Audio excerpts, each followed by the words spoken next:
Amém. Que bom que vocês estão aqui. Glória a Deus, queridos. Antes de fazer a leitura aí do texto que nós vamos compartilhar e meditar nessa manhã, alguns avisos para vocês. Então, daqui pouco mais de uma semana, nós vamos iniciar mais uma turma da nossa escola bíblica, a Escola Bíblica Nova Jerusalém. Amém, queridos? A Esbinge. Então, você que quer estudar a Palavra de Deus, que quer crescer no conhecimento da Palavra, que quer ser transformado, transformada pela Palavra, nós vamos começar dia 11, tá? Iríamos começar nessa terça, mas é feriado. Então, vamos começar dia 11 de março, a nossa escola bíblica, que é uma escola de 9 meses, onde nós estudamos do Gênesis ao Apocalipse, claro, de uma maneira panorâmica, né? Então, nós nos encontramos aqui uma vez por semana, todas as terças-feiras, de março a novembro, das 20 às 22 horas. Então, eu vou lançar um link no grupo oficial da igreja. Você que quer fazer parte da escola, você entra no grupo através desse link, a sua inscrição já está feita, já está garantida, tá?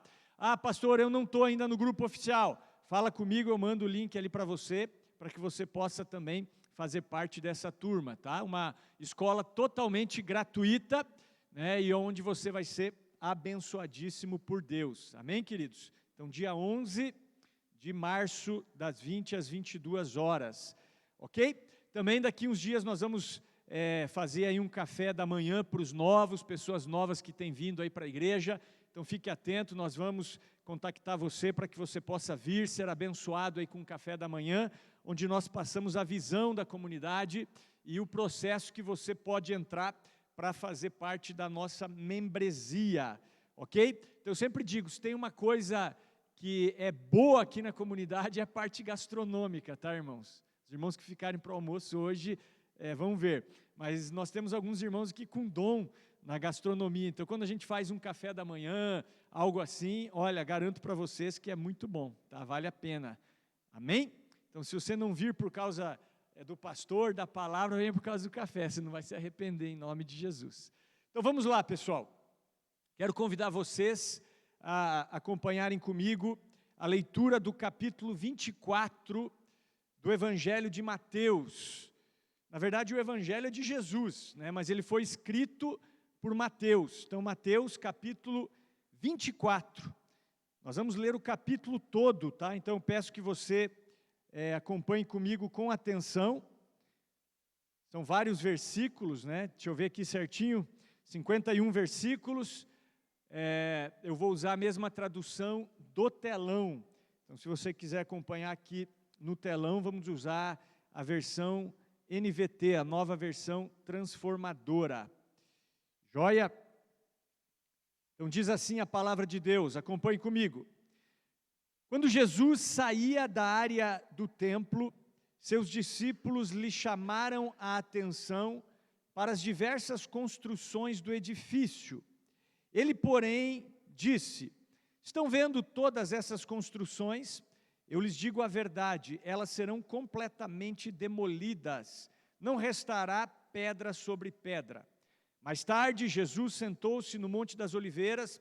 Seus discípulos vieram até ele em particular e perguntaram: diga-nos quando isso tudo vai acontecer, que sinal indicará a sua volta e o fim dos tempos?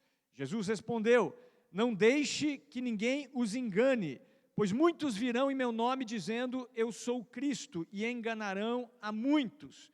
Vocês ouvirão falar de guerras e ameaças de guerras, mas não entrem em pânico. Sim, é necessário que essas coisas ocorram, mas ainda não será o fim. Uma nação guerreará contra outra, um reino contra o outro. Haverá fome e terremotos em várias partes do mundo. Tudo isso, porém, será apenas o começo das dores de parto. Então vocês serão presos, perseguidos e mortos por minha causa. Serão odiados por todo mundo, ou em todo mundo. Muitos se afastarão de mim e trairão e odiarão uns aos outros. Falsos profetas surgirão em grande número e enganarão muitos. O pecado aumentará e o amor de muitos se esfriará. mas quem se mantiver firme até o fim será salvo. As boas novas a respeito do reino serão anunciadas em todo o mundo, para que todas as nações as ouçam. Então virá o fim. Chegará o dia em que vocês verão aquilo de que o profeta Daniel falou, a terrível profanação que será colocada no lugar santo. Leitor, preste atenção. Quem estiver na Judéia, fuja para os montes. Quem estiver no terraço, no alto da casa, não desça para pegar as suas coisas. Quem estiver no campo, não volte nem para pegar o manto. Que terríveis dias serão aqueles para as grávidas e para as mães que estiverem amamentando. Orem para que a fuga de vocês não seja no inverno nem no sábado, pois haverá mais angústia que em qualquer outra ocasião desde o começo do mundo, e nunca mais haverá angústia tão grande. De fato, se o tempo de calamidade não tivesse sido limitado, ninguém sobreviveria, mas esse tempo foi limitado por causa dos escolhidos. Portanto, se alguém lhes disser, vejam, aqui está o Cristo, ou ali está ele, não acreditem, pois falsos cristos e falsos profetas surgirão e realizarão grandes sinais e maravilhas, a fim de enganar, se possível, até os escolhidos. Vejam que eu os avisei disso de antemão. Portanto, se alguém lhes disser, ele está no deserto, nem se deem ao trabalho de sair para procurá-lo. E se disser, está escondido aqui, não acreditem, porque assim como o relâmpago lampeja no leste e brilha no oeste, assim será a vinda do Filho do Homem. Onde estiver o cadáver, ali se ajuntarão os abutres. Imediatamente depois da angústia daqueles dias, o sol escurecerá, a lua não dará a luz, as estrelas cairão do céu e os poderes do céu serão abalados. Então, por fim, aparecerá no céu o sinal da vinda do Filho do Homem, e haverá grande lamentação entre todos os povos da terra. Eles verão o Filho do Homem vindo nas nuvens do céu com poder e grande glória, e ele enviará os seus anjos com um forte sopro de trombeta, e eles reunirão os escolhidos de todas as partes do mundo, de uma extremidade à outra do céu. Agora aprendam a lição da figueira. Quando os ramos surgem, as folhas começam a brotar. Vocês sabem que o verão está próximo. Da mesma forma, quando virem todas essas coisas, saberão que o tempo está muito próximo à porta. Eu lhes digo a verdade, essa geração certamente não passará até que todas essas coisas tenham acontecido. O céu e a terra desaparecerão, mas as minhas palavras jamais desaparecerão. Contudo, ninguém sabe o dia nem a hora em que essas coisas acontecerão, nem mesmo os anjos no céu, nem o Filho, somente o Pai sabe. Quando o Filho do Homem voltar, será como no tempo de Noé, nos dias antes do dilúvio. O povo seguia a sua rotina de banquetes, festas e casamentos, até o dia em que Noé entrou na arca. Não perceberam o que estava para acontecer, até que veio o dilúvio e levou todos. Assim será na vinda do Filho do Homem. 2 homens estarão trabalhando juntos no campo, um será levado e outro deixado. 2 mulheres estarão moendo cereal no moinho, uma será levada e outra deixada. Portanto, vigiem, pois não sabem em que ocasião o seu Senhor virá. Entendam isso, se o dono da casa soubesse exatamente a que horas viria o ladrão, ficaria atento e não permitiria que a casa fosse arrombada. Estejam também sempre preparados, pois o Filho do Homem virá quando menos esperam.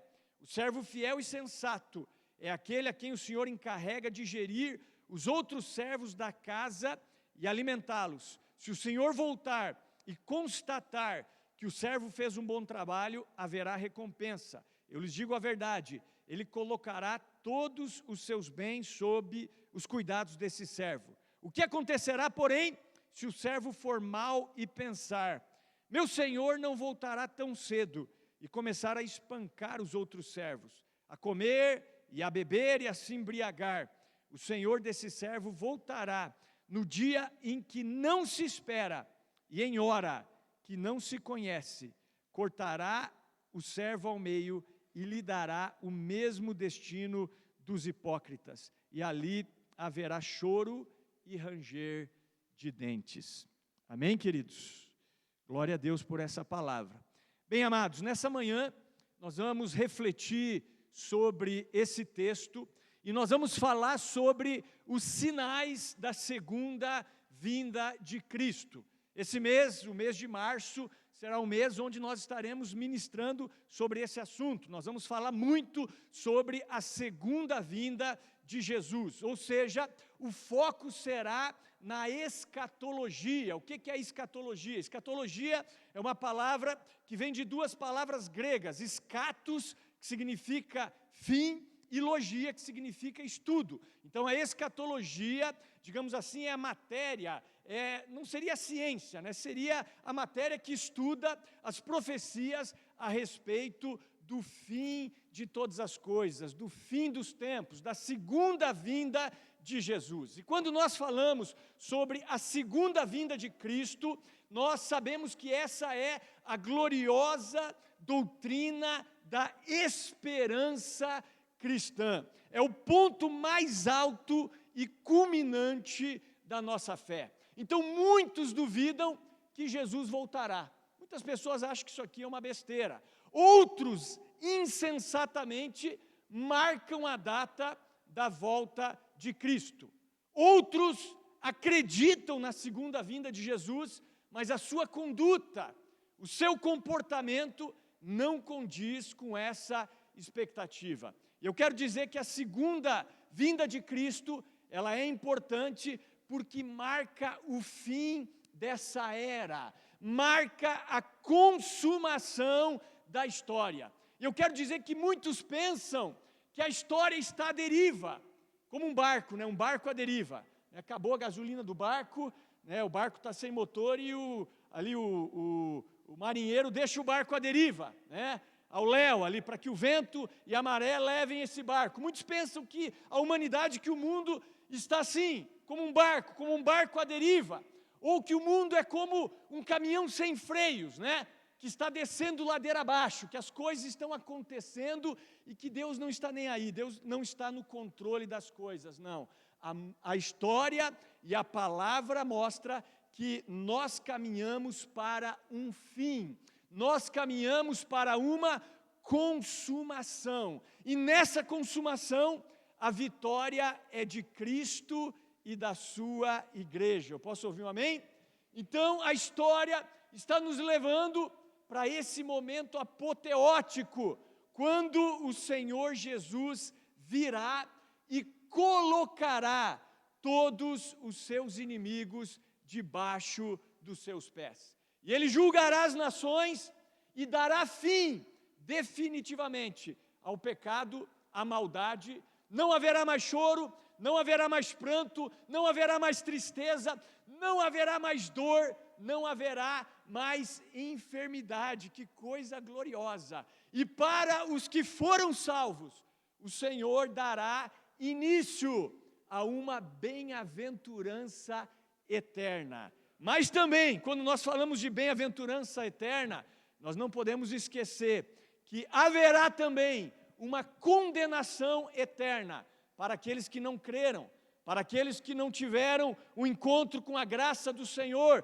para aqueles que rejeitaram o senhorio de Cristo, ou como nós vimos e veremos aqui no texto, para aqueles que até tiveram essa revelação, mas não vigiaram, não permaneceram, não perseveraram nesse caminho. Portanto, quando nós falamos da volta do Senhor, nós falamos de vida eterna e nós falamos de juízo eterno. Eu repito, vida eterna para os que creem, para os fiéis, e morte eterna para os incrédulos e para os infiéis, conforme relata, um dos textos da palavra, Romanos 6:23, porque o salário do pecado é a morte, mas o dom gratuito de Deus é a vida eterna por Cristo Jesus, nosso Senhor. Então, o salário do pecado é a morte, morte física, morte eterna, mas o dom gratuito de Deus é a vida eterna em Cristo Jesus, nosso Senhor. Então, a salvação, ela é de graça. Jesus já pagou o preço para nós, mas nós precisamos estar nele. E nesse texto de Mateus 24, nós vemos um dos capítulos mais completos sobre o assunto da parousia, que é a palavra grega que fala a respeito da segunda vinda de Jesus. É o texto onde existem mais detalhes a respeito desse acontecimento. E nós vamos ver nessa manhã alguns detalhes a serem destacados. Tá? Eu não vou falar de tudo que está no texto, até porque nós não temos tempo para isso, mas se você fizer parte da Esbinge, nós temos ali uma aula onde nós falamos somente a respeito de escatologia e da segunda vinda de Jesus. Mas vamos ver aqui o início do texto e a partir daqui nós vamos ministrar alguns princípios para nós. Então vamos lá para Mateus capítulo 24, versículo 1. Olha só o que diz. Diz assim: quando Jesus saía da área do templo, os seus discípulos lhe chamaram a atenção para as diversas construções do edifício. Então eu quero falar um pouquinho sobre esse primeiro versículo. Aqui foi a última vez que Jesus esteve no templo em Jerusalém. Então vocês sabem, Jesus, ele como homem aqui na terra, ele viveu 33 anos. Então aqui ele já estava com 33 anos, eram momentos antes ali da sua prisão, da sua crucificação. Então foi a última vez que Jesus esteve no templo em Jerusalém. E ao saírem do local, ao saírem do templo, os discípulos chamam a atenção de Jesus para a construção. Era um lugar assim esplendoroso, grande, um local sagrado para os judeus. O templo em Jerusalém era um dos edifícios mais belos do mundo. Então, para quem não sabe, em Jerusalém foram construídos 2 templos. O primeiro deles foi construído por Salomão, um templo esplendoroso, segundo a Bíblia. E esse templo de Salomão foi destruído por um rei assírio chamado Nabucodonosor, que levou os judeus cativos para a Babilônia. Depois de 70 anos, os judeus voltam para reedificar Jerusalém e, com o tempo, eles reedificam um novo templo. Só que esse templo, a princípio, ele era bem menor e bem menos glorioso do que o templo de Salomão. Mas ele foi sendo ampliado com o tempo. Foi sendo ampliado, e diz que na vinda de Jesus, quando Jesus estava aqui na terra, esse templo era maravilhoso, era mais glorioso, mais, digamos assim, pomposo do que o templo na época de Salomão. Então os discípulos ficaram impressionados com aquela construção e chamaram a atenção de Jesus para a construção. E olha, um detalhe a se observar é que os discípulos de Jesus eram todos galileus, com exceção de Judas Iscariotes, tá? Então, com exceção de Judas, que era um cara um pouquinho mais letrado, o restante dos discípulos de Jesus, eles eram todos galileus, eles eram da região rural, eles eram do interior, digamos assim. Então, estar ali em Jerusalém, na capital, no templo de Deus, era algo assim maravilhoso, para uma pessoa da roça, vamos dizer assim. Eram pescadores, pessoas da roça, então eles estavam realmente impressionados. E eles estão então falando sobre a beleza, a grandeza ali do edifício em Jerusalém, estão impressionados, envolvidos pelo ambiente, pela atmosfera do lugar. E então o que Jesus diz no verso 2? Olha só, verso 2 diz assim: ele, porém, disse: estão vendo todas essas construções? Eu lhes digo a verdade, elas serão completamente demolidas, não restará pedra sobre pedra. Então aqui Jesus ele faz uma profecia. Essa profecia de Jesus se cumpriu no ano 70, quando o general Tito, ele cerca Jerusalém, ele invade Jerusalém, ele pisoteia Jerusalém, e entre outras coisas, esse templo da época de Jesus foi destruído. Então essa profecia de Jesus se cumpriu no ano 70 depois de Cristo. Não ficou nesse templo pedra sobre pedra. Hoje, no local que existia esse templo, tem o Domo da Rocha, que é aquela mesquita muçulmana. É exatamente ali, onde o templo havia sido edificado. E aí no verso 3, então, mais tarde, os discípulos se aproximam de Jesus e o interrogam com 3 perguntas. Isso aqui é importante nós observarmos que os discípulos fizeram 3 perguntas aqui para Jesus. Olha só, versículo 3. Mais tarde, Jesus sentou-se no Monte das Oliveiras. seus discípulos vieram até ele em particular e perguntaram: diga-nos, quando isso tudo vai acontecer? Que sinal indicará sua volta e o fim dos tempos? Então são, na verdade, duas perguntas, né?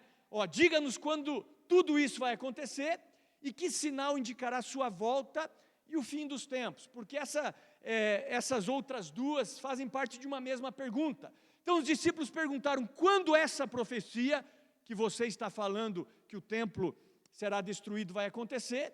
E quais são os sinais da tua vinda e do fim, da consumação de todas as coisas? Amém? Então a primeira pergunta é a respeito da fala anterior de Jesus sobre a destruição do templo, e as outras duas perguntas, que podem ser uma só, são sobre a segunda vinda de Cristo e sobre a consumação desta era, sobre o fim de todas as coisas. Então Jesus ele começa a responder aos discípulos e ele começa a proferir verdades sobre os acontecimentos futuros. Ou seja, Jesus ele começa a profetizar.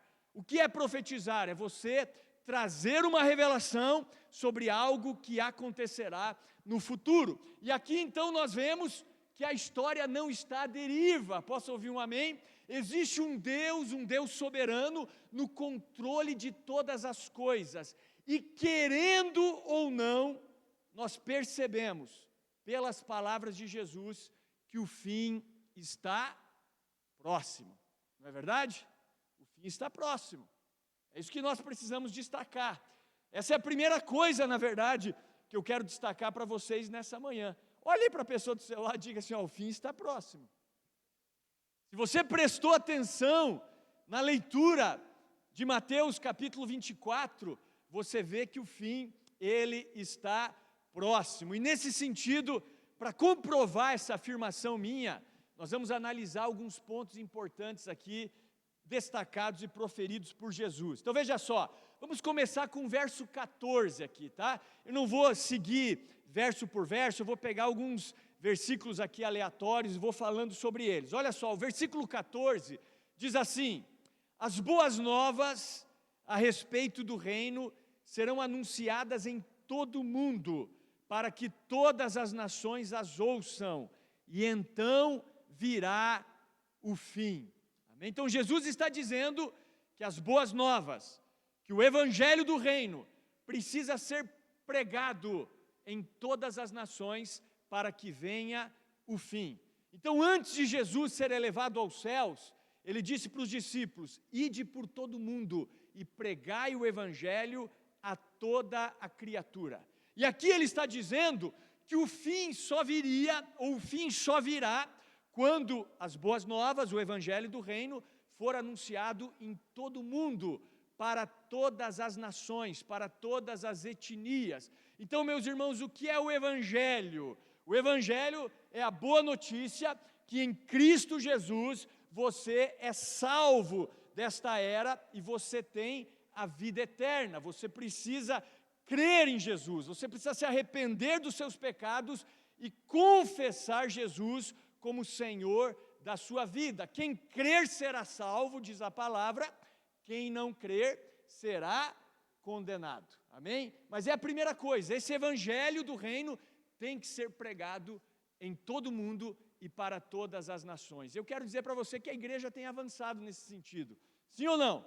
Desde a sua formação, da formação da igreja em Jerusalém, a igreja tem permanecido e prevalecido. A igreja é um organismo indestrutível, não tem como acabar com a igreja. A igreja vai permanecer e prevalecer até o fim. E hoje, queridos, o que eu quero destacar para vocês é que com o advento das mídias sociais, essa palavra de Jesus pode se cumprir em alguns minutos. Se existem ainda hoje povos, tribos não evangelizadas, eu não sei, não parei para pesquisar. Antigamente se falava sobre a janela 1040, né, um local no mapa mundi ali onde existia uma região ainda não evangelizada, uma região pequena. Hoje isso já mudou. Então talvez existam ainda pessoas, né, que vivem isoladas, enfim, que ainda não ouviram a pregação do evangelho. Mas isso pode acontecer em questão de segundos. O mundo pode ser evangelizado em pouco tempo. Então hoje essa profecia está se cumprindo e o mundo todo, as nações, têm recebido o Evangelho. Então, como eu disse, com o advento da internet, das mídias sociais, nós pregamos para o mundo todo, não é verdade? Nós não pregamos só para a nossa congregação.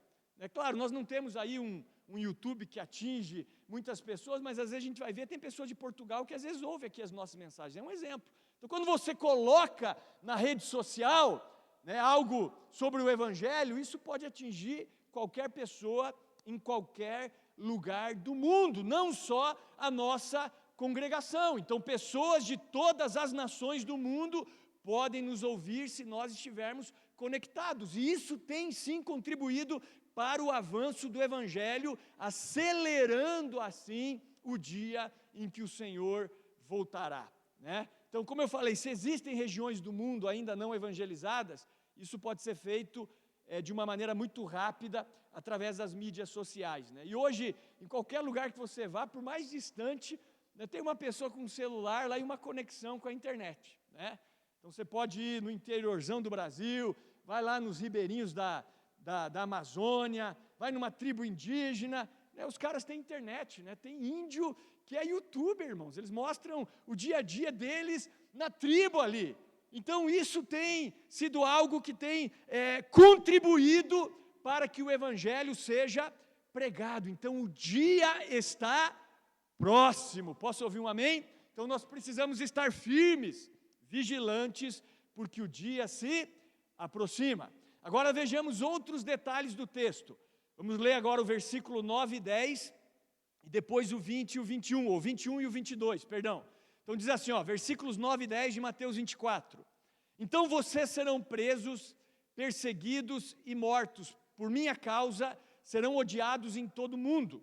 Muitos se afastarão de mim e trairão e odiarão uns aos outros. Agora versículos 21 e 22.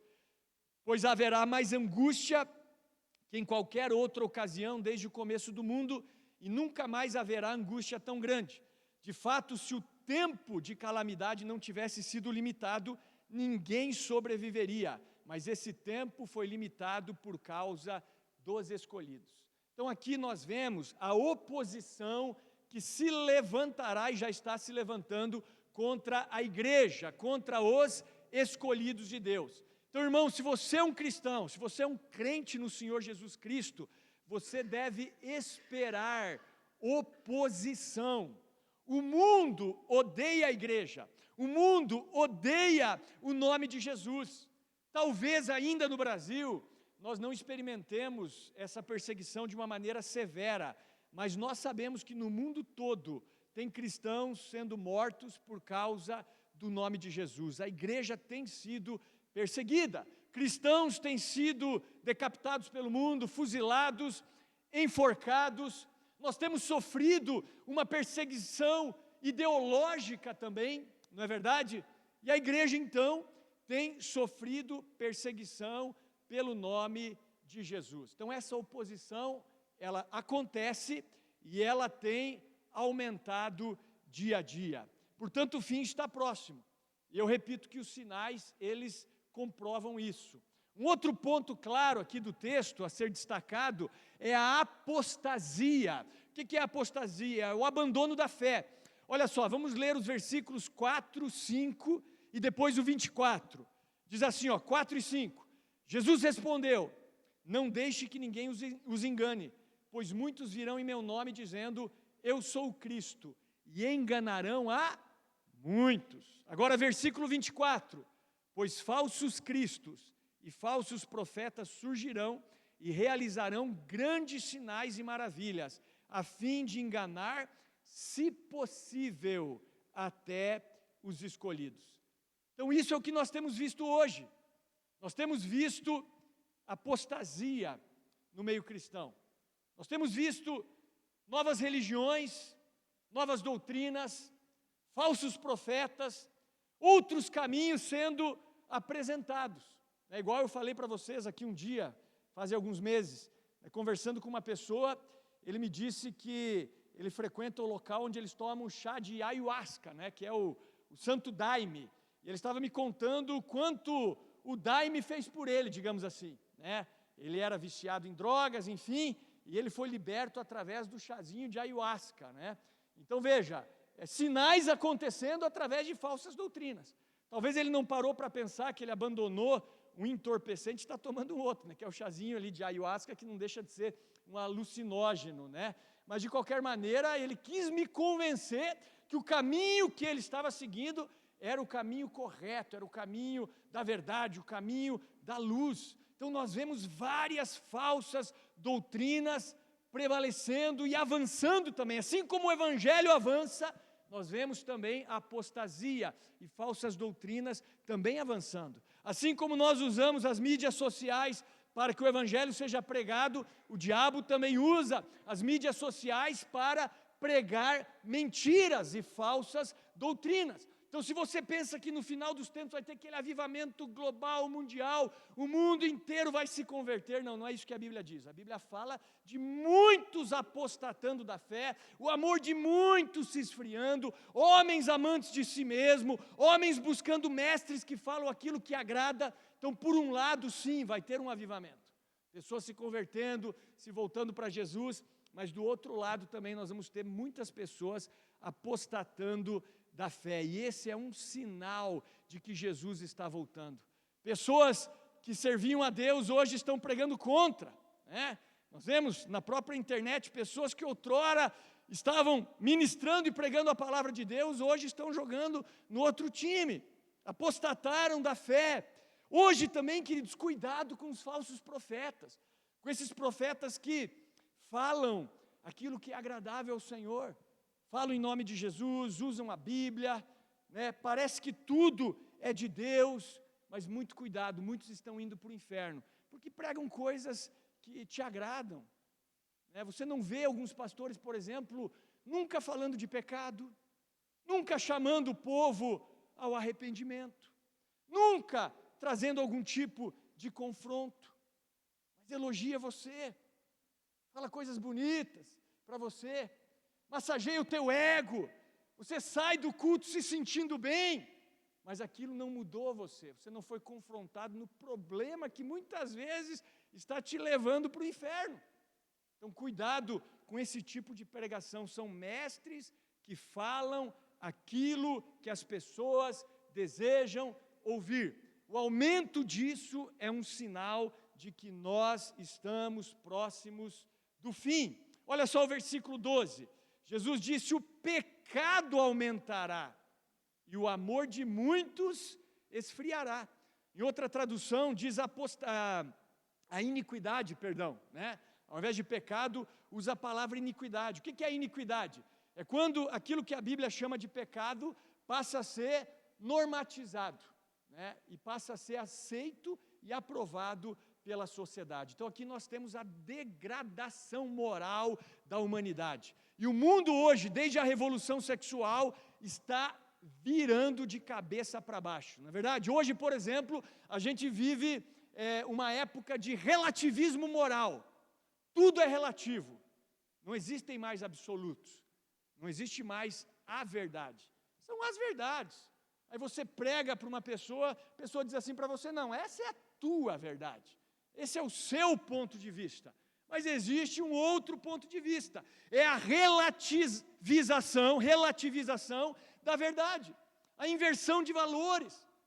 Nas palavras de Isaías: ai dos que chamam mal de bem e bem de mal, e que fazem trevas luz e da luz trevas, e que fazem do amargo doce e do doce amargo. Ai dessas pessoas. Então hoje não existe lei. Os absolutos foram abandonados. Tudo é relativo. O que era vergonhoso agora é aplaudido, não é verdade? O que era pecado, o que era proibido, agora é aprovado. O que era uma coisa não aceita pela sociedade, agora é incentivada à luz do sol. Então esse é um dos grandes sinais de que o fim está próximo. A apostasia, o abandono da fé e o aumento da iniquidade, o aumento do pecado. Esse é talvez o maior sinal de que Jesus está voltando. E nós vivemos essa era. essa era onde o pecado tem aumentado. E por isso que nós vamos ser perseguidos, sabe por quê? Porque se você disser assim, não, só tem um caminho, não, só tem uma verdade, é só Jesus que salva, o mundo vai te odiar por isso. O mundo vai te odiar, o mundo vai nos odiar por quê?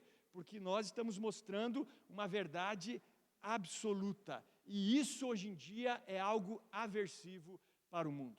Agora vejam o versículo 15, diz assim, ó: chegará o dia em que vocês verão aquilo de que o profeta Daniel falou, a terrível profanação que será colocada no lugar santo. Leitor, preste atenção. Então chegará o dia em que vocês verão a terrível profanação. Então aqui nós temos o quê? Aqui nós temos a questão do anticristo, que é a terrível profanação, que é a abominável desolação. É uma referência ao anticristo. Eu não sei quantos aqui conhecem, por exemplo, a agenda global, a agenda 2030, por exemplo. Isso hoje é aberto, né? Você pode pesquisar na internet para você ver que eu não estou falando besteira. O mundo hoje é um mundo globalizado.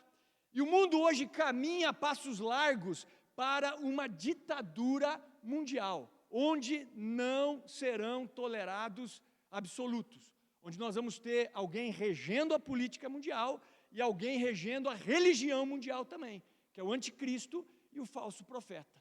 Alguns já dizem, e pelo menos eu acredito nisso, né, que esse anticristo já está entre nós, né, já está vivo. Quem é ele? Ainda não sabemos. Mas o mundo caminha para isso. Hoje não existe mais soberania nos países, né? Não existe. Você acha que o Brasil é soberano? Você acha que qualquer presidente que se levantar no Brasil, ele é soberano para fazer o que ele quer? Não é. Ele está debaixo de uma ordem mundial, meus irmãos. E isso faz parte do plano de Deus, me desculpe, porque vai acontecer, né? Nós teremos um regente mundial, o anticristo. E essa profanação fala que esse homem, ele vai sentar ali no templo querendo adoração que só é devida a Deus. Por isso ele fala de uma profanação. Então, se nós dissermos, não há um só Deus, um só Cristo, um só caminho, nós vamos ser perseguidos. Então, essa terrível profanação fala de um homem que Paulo em Tessalonicenses chama de o homem da iniquidade, que fará luta contra os santos e contra os que professam que Jesus é Rei e Senhor. E Jesus não volta, segundo Paulo, antes desse homem da iniquidade se manifestar. Então, quando nós estivermos diante de um governo mundial, saiba, aí nós estamos muito mesmo próximos do fim. Aí são os milésimos de segundos que restam para a volta de Jesus. E a partir daí, então, Jesus ele fala de uma fuga. Ele lembra que os discípulos fizeram 3 perguntas, né? No caso 2, né? Uma delas foi sobre a destruição do templo, lembra? Então, quando sucederão essas coisas, destruição do templo, e quais sinais marcarão a tua vinda e o fim de todas as coisas? E agora, então, Jesus, ele volta a falar sobre a destruição do templo, que aconteceu, como eu disse para vocês, no ano 70 depois de Cristo. Então, olha só, versículos 16 a 20, diz assim, ó: quem estiver na Judéia, fuja para os montes. Quem estiver no terraço, no alto da casa, não desça para pegar as suas coisas. Quem estiver no campo, não volte nem para pegar o manto. Que terríveis serão aqueles dias para as grávidas e para as mães que estiverem amamentando. Orem para que a fuga de vocês não seja no inverno nem no sábado. Então aqui Jesus volta a falar sobre a destruição de Jerusalém. Ou seja, a cidade seria destruída e ele está dizendo, deixem tudo para trás, fujam, fujam. Quando vocês virem que a cidade vai ser atacada, esqueçam de tudo, fujam para salvar a vida de vocês. Por isso que ele fala aí das grávidas. É fácil para uma grávida fugir? Por isso que ele fala, ai das que amamentam. Como é que uma mãe que amamenta vai fugir? Por isso que ele fala, orem para que não seja no inverno, porque em Jerusalém no verão é quente, mas no inverno é muito frio. E você fugir no frio é muito difícil. No sábado, por causa do Shabat, que era o dia ali do descanso do judeu. Então, mesmo falando de algo que já aconteceu, é um alerta para nós. O que Jesus está dizendo para nós hoje com essas palavras? Não se apegue às coisas dessa vida. Não olhe para trás. Foque nas coisas eternas, não nas temporais.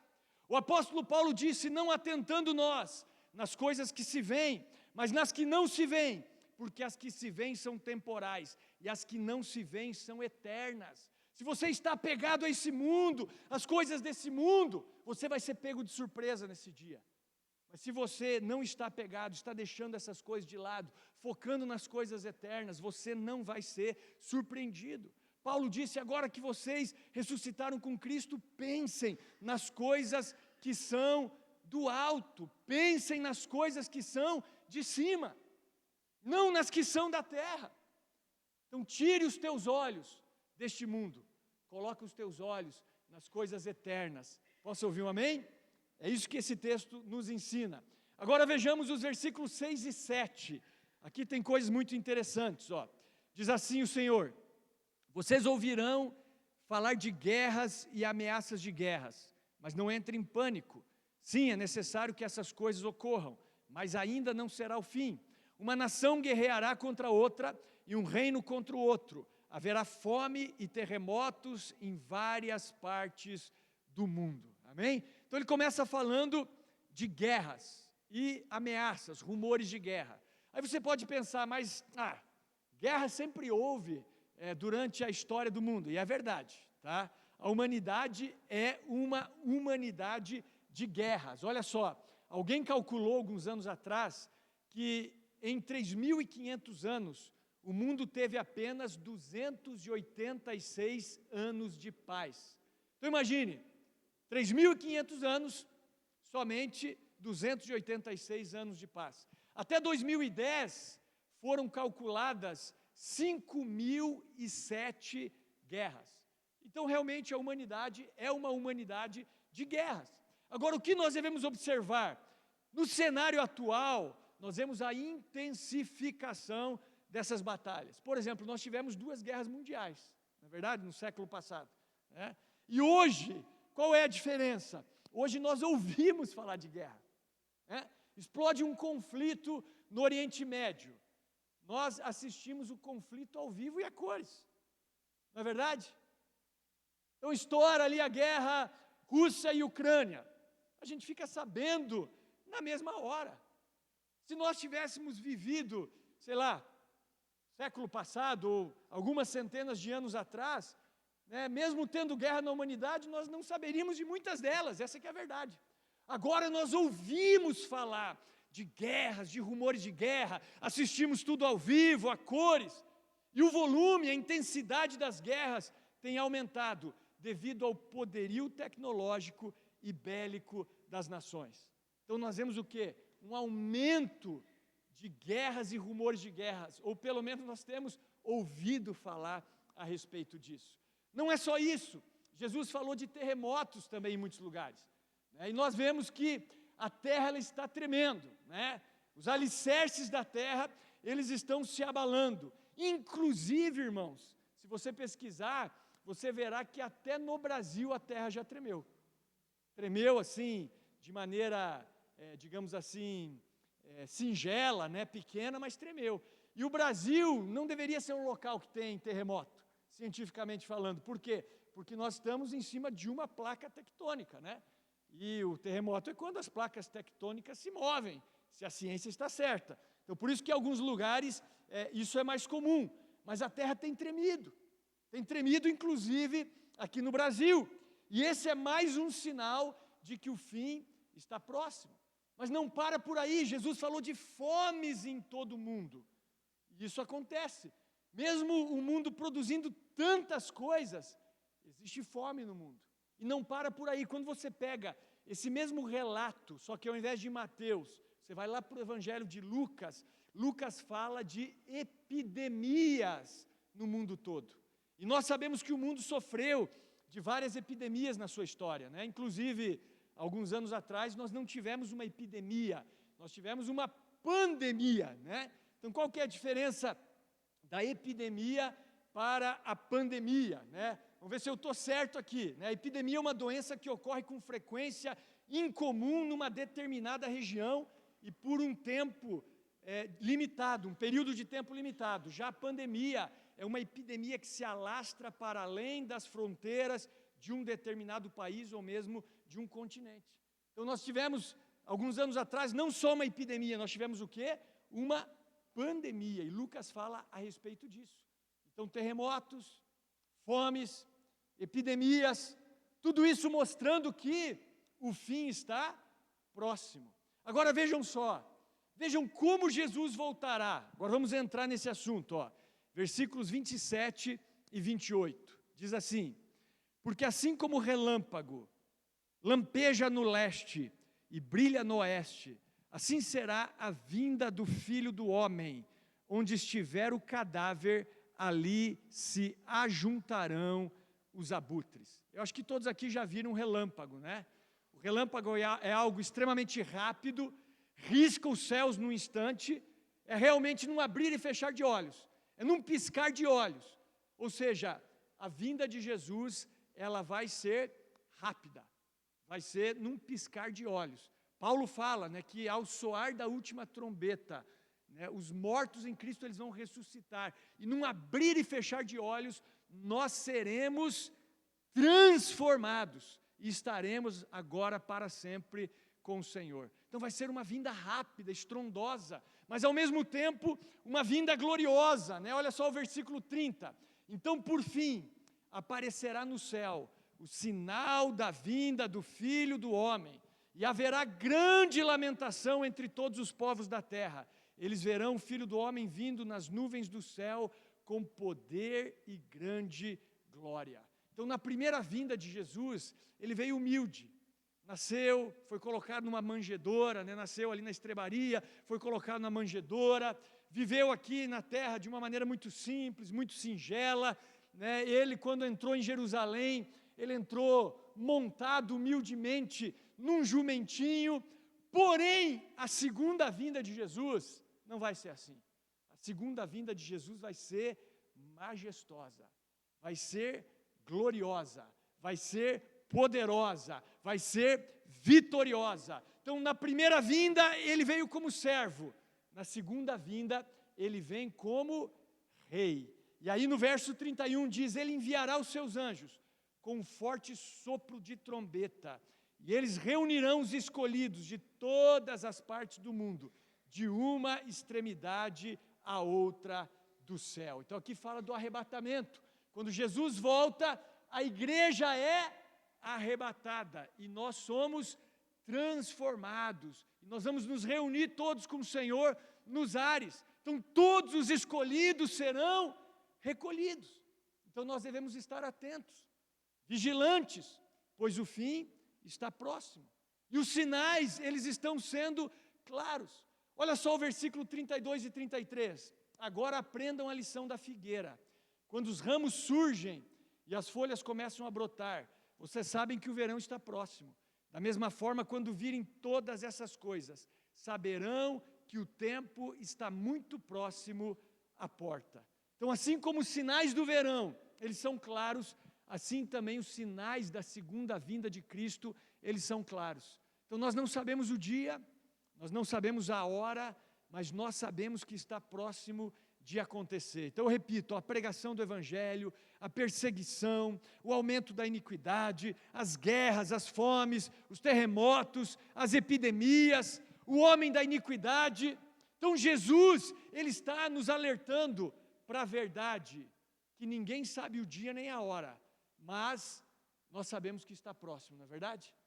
Nós podemos prever, o dia está chegando. Muitos tentaram na história da humanidade estabelecer uma data para a vinda de Jesus, né? Mesmo contrariando a palavra de Jesus, alguns disseram, né? Tivemos aí alguns profetas aí, né, entre aspas, né, anunciando quando Jesus voltaria. Mas nós não podemos prever. Agora nós precisamos vigiar para não sermos pegos desprevenidos. Olha só os versos 37 a 39. Quando o Filho do Homem voltar, será como no tempo de Noé. Nos dias antes do dilúvio, o povo seguia sua rotina de banquetes, festas e casamentos, até o dia em que Noé entrou na arca. Não perceberam o que estava para acontecer, até que veio o dilúvio e levou a todos. Assim será na vinda do Filho do Homem. Então, na vinda do Filho do Homem será como nos dias de Noé. O que estava acontecendo nos dias de Noé? Primeiro que o mundo era mau, né? Deus resolveu destruir a humanidade ali por causa do aumento da maldade, que é o que nós vemos nos nossos dias também, né? Não existia bondade. O único homem que achou graça diante do Senhor naquela geração foi Noé. Mas em segundo lugar, Noé, ele levou mais ou menos 120 anos construindo a arca. Enquanto ele construía a arca, ele estava anunciando, está vindo o juízo. Só o fato dele estar construindo uma arca já era um anúncio de que viria o juízo de Deus. Só que as pessoas não estavam nem aí. Naquela época, segundo a Bíblia, não havia chuva ainda sobre a terra. Deus regava a terra com orvalho. Então as pessoas não sabiam o que era chuva.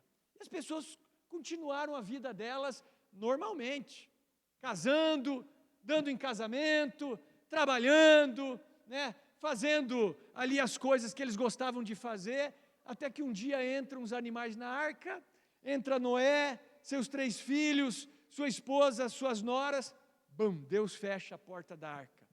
Já era, não tem mais salvação. Foram pegos desprevenidos aquelas pessoas da geração de Noé. Então, cuidado, queridos. Cuidado para você não ficar tão focado nos cuidados dessa vida a ponto de ser pego desprevenido nesse dia. Sabe por quê? Porque nesse dia você vai estar fazendo os teus afazeres. Você vai estar normalmente, você vai estar cozinhando o teu almoço, você vai estar buscando teu filho, tua filha na escola, você vai estar, sei lá, na tua academia fazendo o teu exercício físico, você vai estar num dia normal. E nesse dia normal, a trombeta vai tocar, e nós não podemos ser pegos desprevenidos. Posso ouvir um amém? Agora vejam, os versículos 40 e 41. 2 homens estarão trabalhando juntos no campo, um será levado e outro deixado. 2 mulheres estarão moendo cereal no moinho, uma será levada e outra deixada. Portanto, vigiem, pois não sabem em que ocasião o seu Senhor virá ou voltará. Então, esses versículos, eles apontam que nem toda a igreja será salva, irmãos. Tá? Por exemplo, quando você vai estudar a parábola das 10 virgens, 5 virgens eram prudentes e estavam ali com óleo na vasilha. Então, elas entram para ter ali o tempo com o noivo. As 5 que não eram prudentes, que não tinham óleo na vasilha, elas ficam de fora. Então, 50%. Aqui nós vemos 50% também. Né? Um será levado, 2. Um é levado, outro é deixado. 50%. Amém? Então, talvez, não é toda a igreja que vai ser salva. Porque alguns fazem parte da igreja, mas não estão com óleo na vasilha, não estão vigiando. E muitos usam essa passagem aqui para falar de um arrebatamento secreto, né? Então, assim, me perdoe os que creem nisso, me perdoe se os pastores creem nisso também, com todo o respeito que eu tenho pelos colegas, enfim, mas essa história de arrebatamento secreto não é bíblica, irmãos, né? Que tipo assim, Jesus vai vir invisivelmente, secretamente para a igreja, e depois do período de grande tribulação, ele vem visivelmente para todo mundo. Não é isso que está na Bíblia. Tá? Nós vamos estar aqui durante o período de grande tribulação, e no final ele volta para arrebatar a igreja e consumar todas as coisas. É isso que a Bíblia diz. A Bíblia não fala de um arrebatamento secreto da igreja, mas muitos usam essa passagem para falar de um arrebatamento secreto.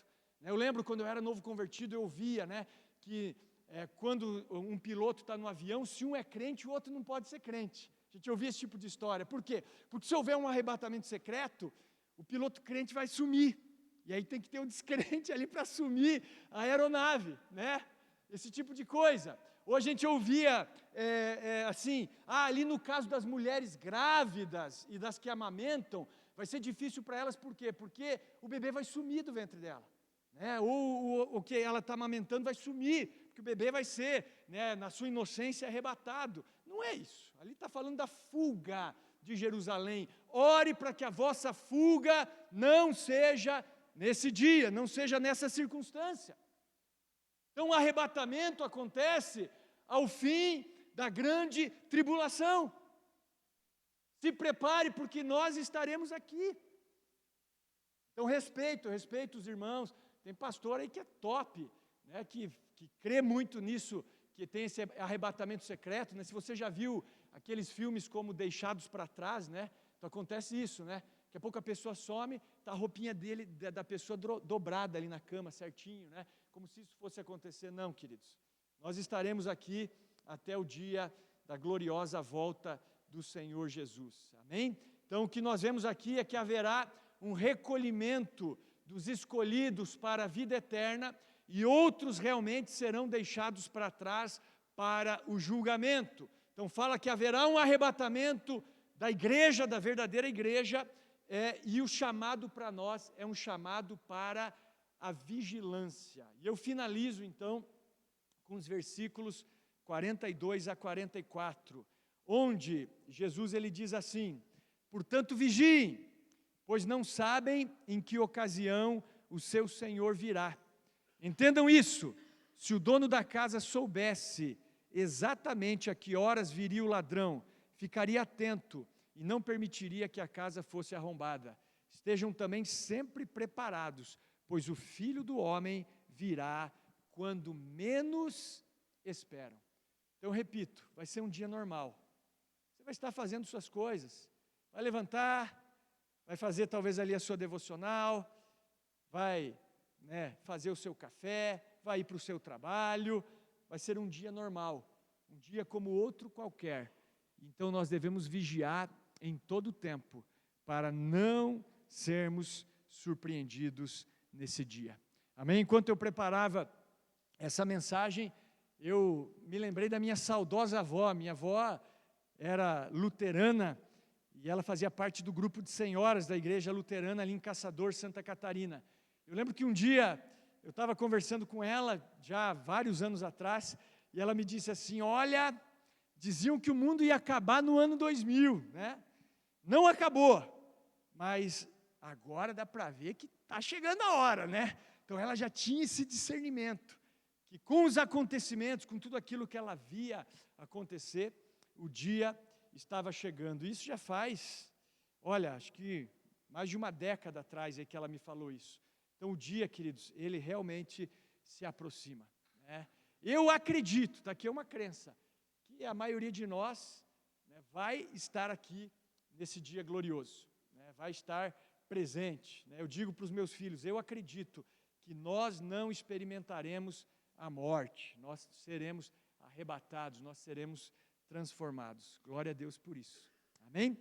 Vamos ficar de pé.